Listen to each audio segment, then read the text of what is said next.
En effet, des contraintes d'agenda m'ont tenu dernièrement relativement éloigné de vos réunions. Alors que pourtant, c'est toujours avec beaucoup de joie que je renoue avec le Haut Conseil des collectivités territoriales, avec ses membres, dont beaucoup me sont familiers.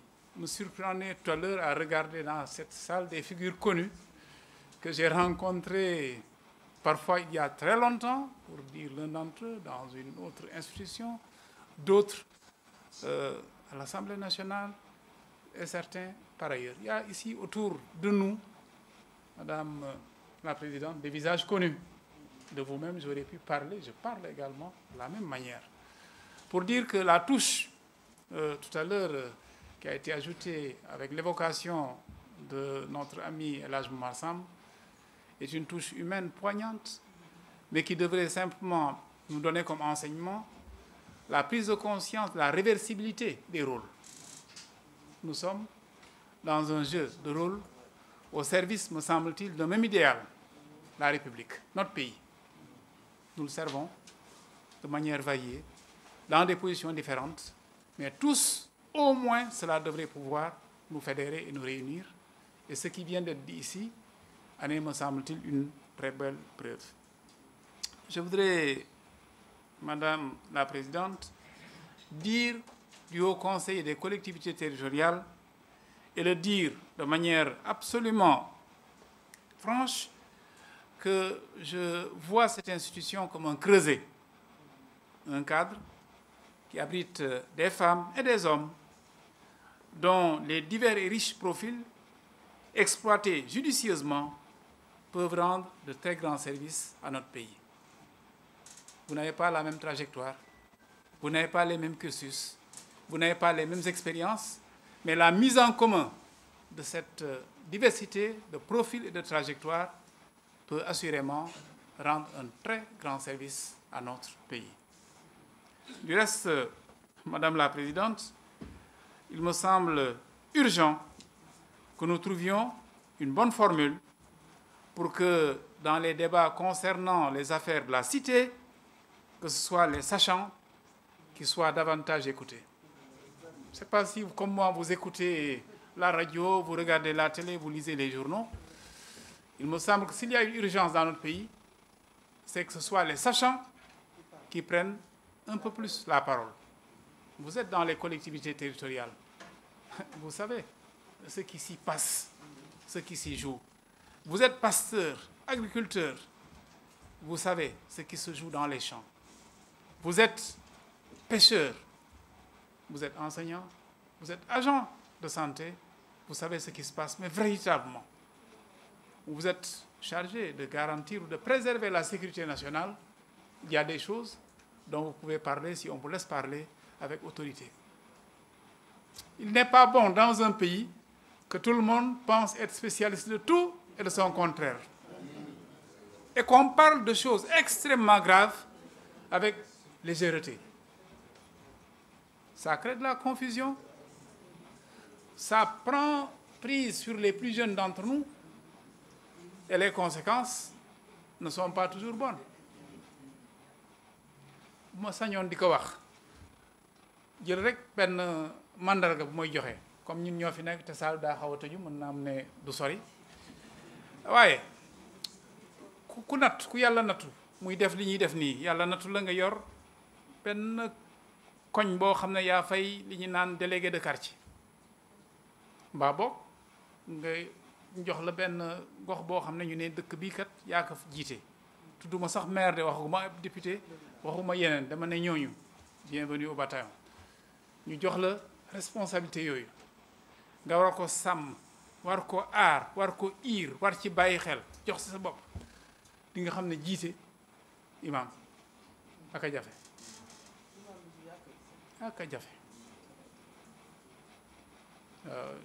li ñu jàng ñi gënoon a ñaw xel gën a jub gën a dogu gën a yéwén ñoo waroon a yekki seen loxo ne bàyyi leen may jéem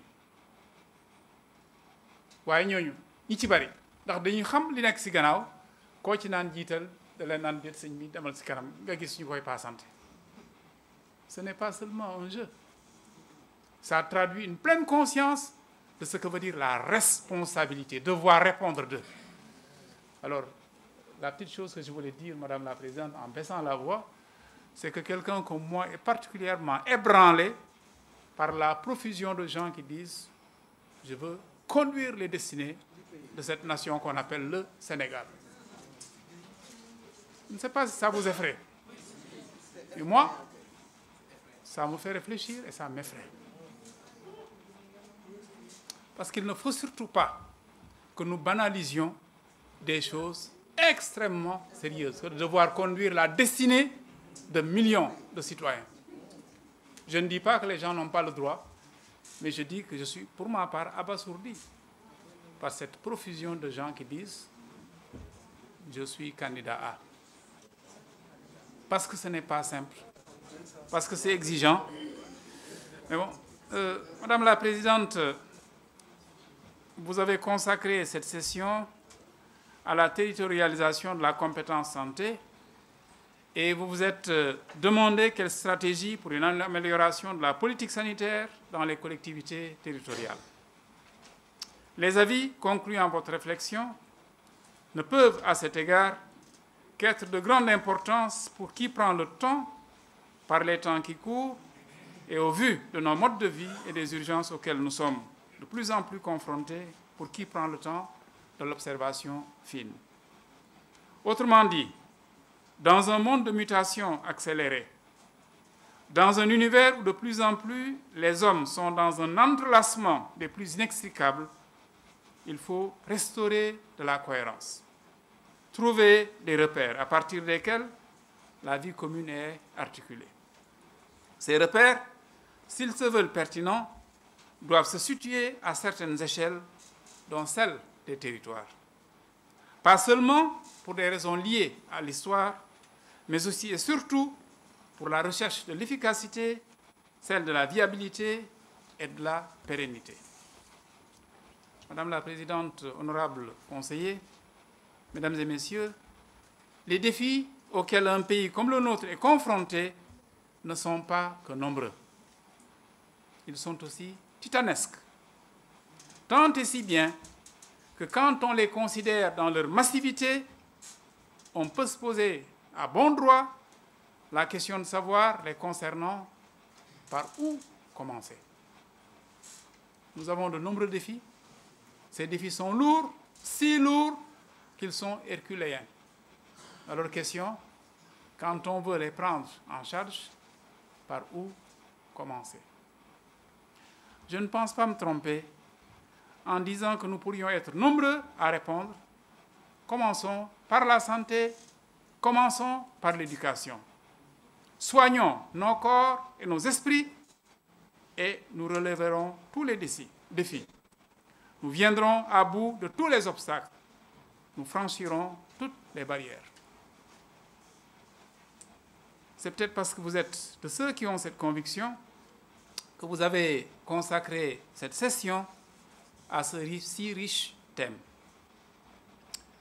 Mesdames et messieurs, la vie d'une nation est un cycle continu qui se joue sur des siècles, pour ne pas dire des milliers d'années.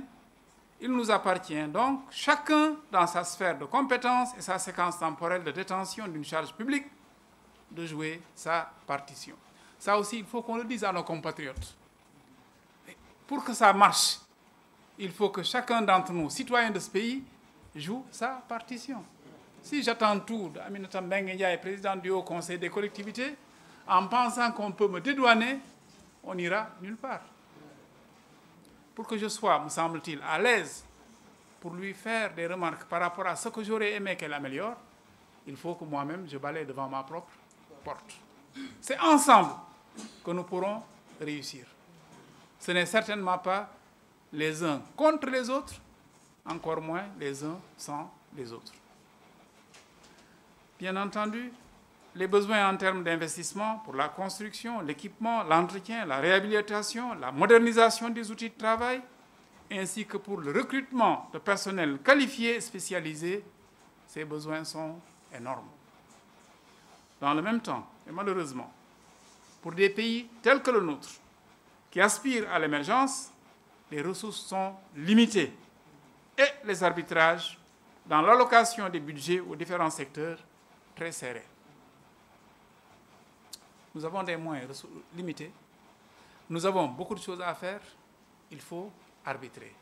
Et quand vous arbitrez, ça veut dire que vous faites passer de manière prioritaire ceci avant cela. Car tout est priorité dans notre engagement à améliorer considérablement la qualité de vie de nos concitoyens. Mais incontestablement, nous agissons. Et les populations bénéficient des nombreuses mesures prises par le gouvernement, notamment en termes de politique de gratuité de certains services sanitaires, dialyse, plan Sésame, césarienne, etc. Plus de 85 milliards de francs CFA ont été payés par l'Agence nationale de la CMU aux structures de santé depuis 2015, au titre de ces initiatives de gratuité qui allègent grandement les charges des familles bénéficiaires. Le gouvernement a ainsi beaucoup fait dans le domaine de la santé et ce gouvernement veut atteindre un objectif de couverture universelle en 2030. Mais cet objectif ne saurait être atteint sans la pleine participation des collectivités territoriales et des différentes parties prenantes, comme les établissements de santé eux-mêmes et les autres structures de l'État. D'ailleurs, la perspective d'une signature de convention ou d'accord entre les collectivités territoriales et les structures de santé de leur ressort me semble être une piste intéressante avec une bonne planification qui permet de définir les risques d'une telle éventualité et de les gérer. De même, l'amélioration de la carte sanitaire pour une équité territoriale et un meilleur accès aux soins des populations se justifie amplement, surtout pour la gestion des situations d'urgence. Le cas de l'explosion d'une bouteille de gaz dans une maison de la commune de Yeppel, Derklé, il y a quelques semaines, ce cas et les conséquences dramatiques qui en ont découlé nous ont montré que nous devons nous maintenir dans une quête perpétuelle de l'amélioration de l'existant et envisager de nouvelles offres, notamment en matière de prise en charge de tels cas, surtout dans la perspective très proche de l'exploitation de nos ressources pétrolières et gazières. Soyez sûrs, mesdames et messieurs, que c'est avec beaucoup d'attention que M. le Président de la République et le gouvernement exploiteront les conclusions de votre session pour, avec vous, continuer à bâtir notre pays. Pour terminer, Madame la Présidente, vous me permettrez de féliciter tous les honorables conseillers pour le travail de qualité qu'ils accomplissent. Mais vous me permettrez aussi et surtout de féliciter chaleureusement mon ami, je ne l'appellerai pas camarade, mon ami et frère El Hadj Momar Samb pour sa nomination comme ministre auprès du garde des Sceaux, ministre de la Justice, chargé de la bonne gouvernance et de la promotion des droits humains. Sans être dans le secret des dieux, je puis dire que cette nomination est la sanction d'un engagement sans faille pour l'amour de notre pays et auprès de son Excellence M. Macky Sall, Président de la République, je présume que El Hadj va faire du bon travail. Vous l'avez dit tout à l'heure, c'est un homme entier. Quelqu'un comme moi a eu la chance de le connaître quand il ne me connaissait pas. J'étais élève au lycée Faidherbe, lui était professeur.